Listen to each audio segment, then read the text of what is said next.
हमारे solar system के हर ग्रह पर एक दिन रहना आपका कैसा होगा? मरकरी पर, जैसा कि आप जानते हैं, सूर्य के इतने करीब होंगे कि आप 2 मिनट भी नहीं टिक पाएंगे। वीनस पर आपको टॉक्सिक हीट और इंटेंस एटमॉस्फेयर का सामना करना पड़ेगा और आप यहाँ 1 सेकंड भी नहीं रह पाएंगे। मार्स पर आपको -62 डिग्री सेल्सियस टेम्परेचर का सामना करना पड़ेगा और आप यहाँ कुछ मिनट से अधिक नहीं रह पाएंगे। अगर आप गैस के बहुत बड़े गोले ग्रह जुपिटर पर जाते हैं तो आपको बहुत अधिक प्रेशर का सामना करना पड़ेगा, जो समुद्र के गहरे हिस्से से भी अधिक होगा। सैटर्न पर, जो एक और गैस का गोला है, वहाँ करीब 1800 किलोमीटर पर आवर की स्पीड से चलती हुई हवाओं से आप बच नहीं पाएंगे।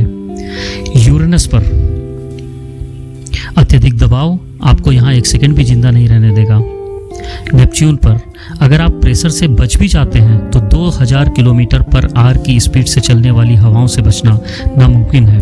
हमें हमारे यूनिवर्स और सोलर सिस्टम के बारे में जैसा कि बुक में पढ़ाया गया है, 3D में असल में थोड़ा सा अलग है।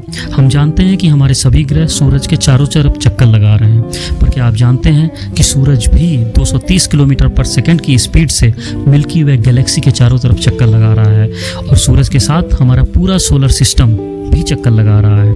सूरज को एक चक्कर लगाने में 230 मिलियन ईयर लगते हैं, जिसे हम गैलेक्टिक ईयर या कॉस्मेटिक ईयर कहते हैं। अभी जिस जगह हमारी पृथ्वी है, पिछली बार यहाँ डायनासोर्स का राज था और आज वो जिंदा नहीं है। अगर हमने जल्दी ही पृथ्वी की तरह कोई दूसरा ग्रह नहीं ढूंढा तो हमारा अस्तित्व खत्म हो जाएगा। हमारे घूमते हुए सोलर सिस्टम में हर ग्रह की पोजीशन देखें तो बहुत ज़्यादा कॉम्प्लिकेटेड हो जाती है। आपको इसका अंदाज़ा इस फिगर को देख के लग रहा होगा। देखिए किस तरह से हमारी पूरे सोलर सिस्टम में हमारे सूरज के पीछे पीछे हमारे सभी ग्रह उसके चक्कर लगा रहे हैं।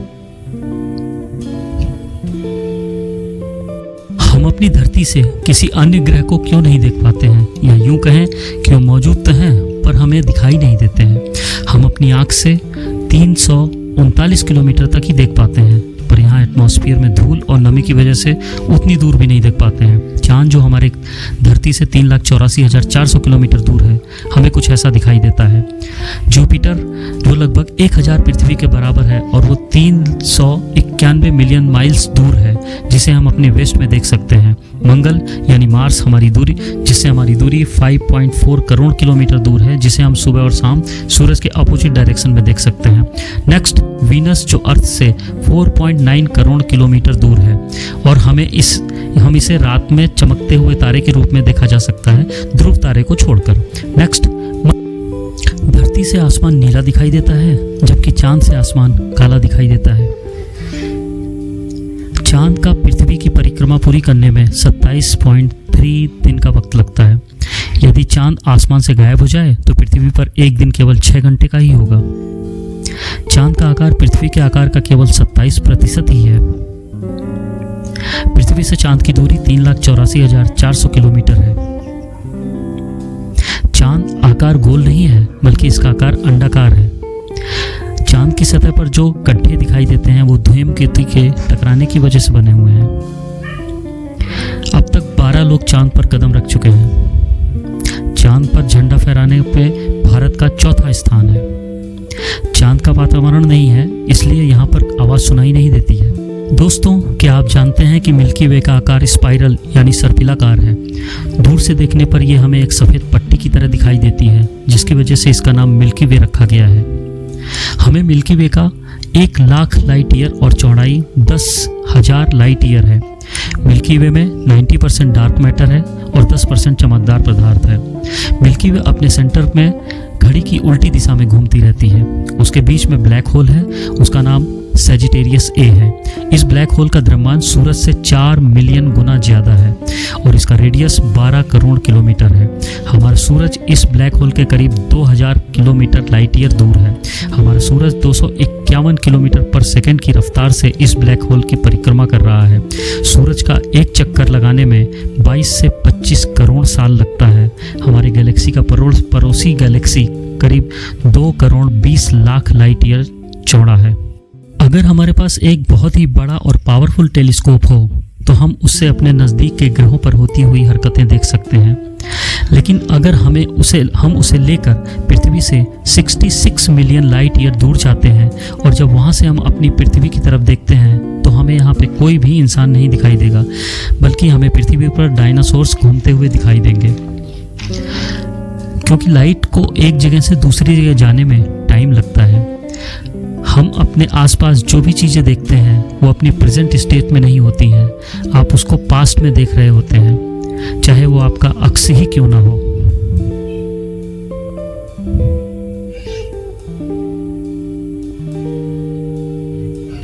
दोस्तों, आपको पता है कि हमारी पृथ्वी का जन्म कैसे हुआ है?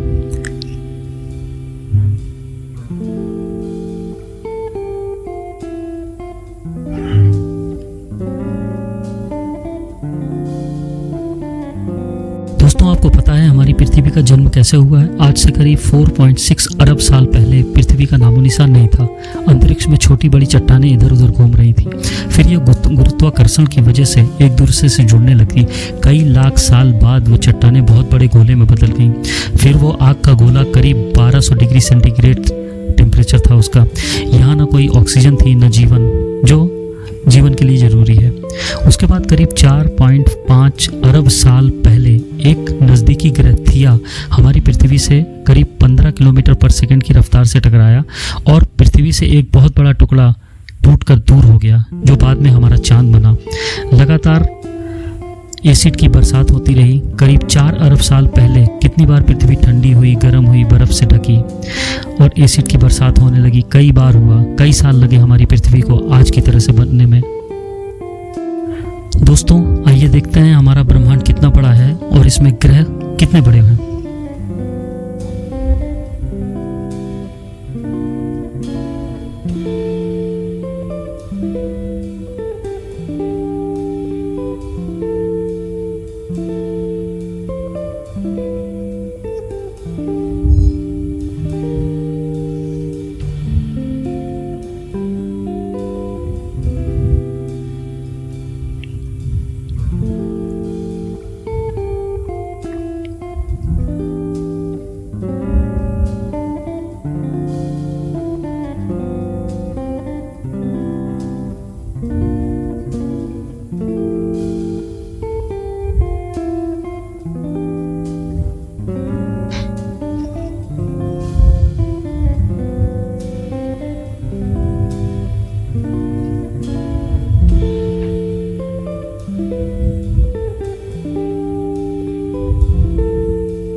इसे देखकर आपको अंदाज़ा लग ही गया होगा कि हमारा ब्रह्मांड और उसके ग्रह कितने बड़े हैं। इतना बड़ा कि हमारे सूरज में, हमारी अगर पृथ्वी को डाला जाए तो करीब 13 लाख पृथ्वी हमारे सूरज में समा जाएंगी और वो सूरज हमारे इन बड़े तारों और गैलेक्सी के सामने कुछ भी नहीं है। ऐसी ही और जानकारी के लिए हमें सब्सक्राइब करें, हमें फॉलो करें और सुनते रहिए फन डाइव। Please subscribe.